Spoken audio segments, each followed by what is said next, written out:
SS কোচিংয়ের পক্ষ থেকে সবাইকে ধন্যবাদ দিয়ে 2026-এ নবম শ্রেণীর প্রথম পর্যায়ক্রমিক মূল্যায়ন গণিত 2026 পূর্ণমার্ক 40, সময় 1 ঘন্টা 30 মিনিট। পাটিগণিত থেকে বাস্তব সংখ্যা লাভ ক্ষতি। বাস্তব সংখ্যা √3 বা √5কে সংখ্যারেখা সংস্পর্শ করো বা একটি বড় প্রশ্নের 1/7 এবং 2/7 এর যে মূলত একটি মূল্য সংখ্যা লেখো।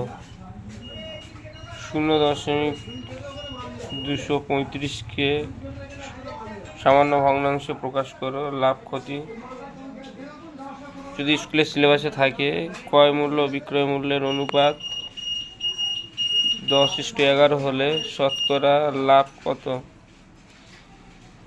110টি আম বিক্রি করে 120টি আমের ক্রয় মূল্য পেলে শতকরা লাভ কত?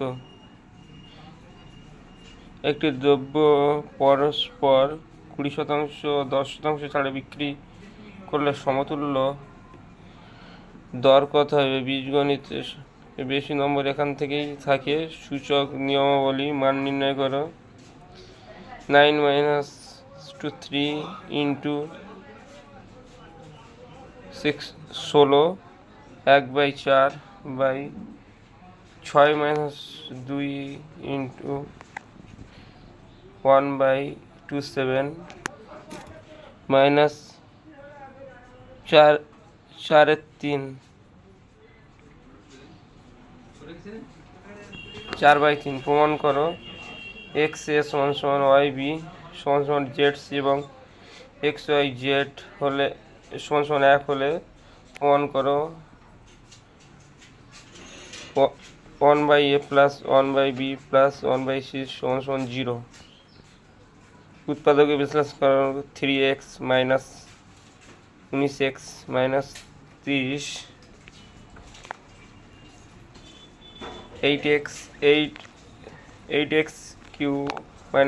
y³ - 12xy - 8, a² - b²।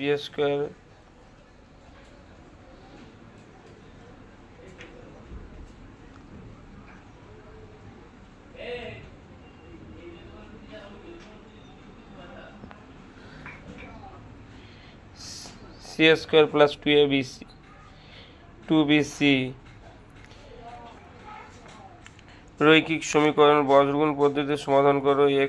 3x + 2y = 1 এবং 2x - 3y = 18। লেখচিত্রের সাহায্যে সমাধান করো এবং ছেদবিন্দুর স্থানে লেখো। জ্যামিতিক উপপাদ্য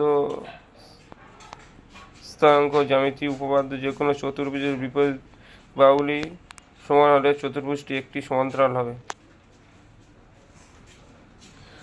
উপপাদ্য: কোনো চতুর্ভুজের বিপরীত কোণগুলি পরস্পরকে সমান হলে চতুর্ভুজটি একটি সমান্তরাল হবে।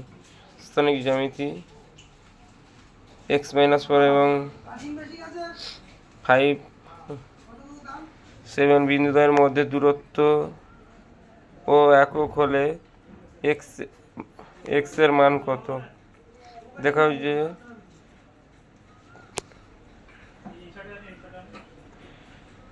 2 এবং একটি সমবাহু ত্রিভুজের শীর্ষবিন্দু।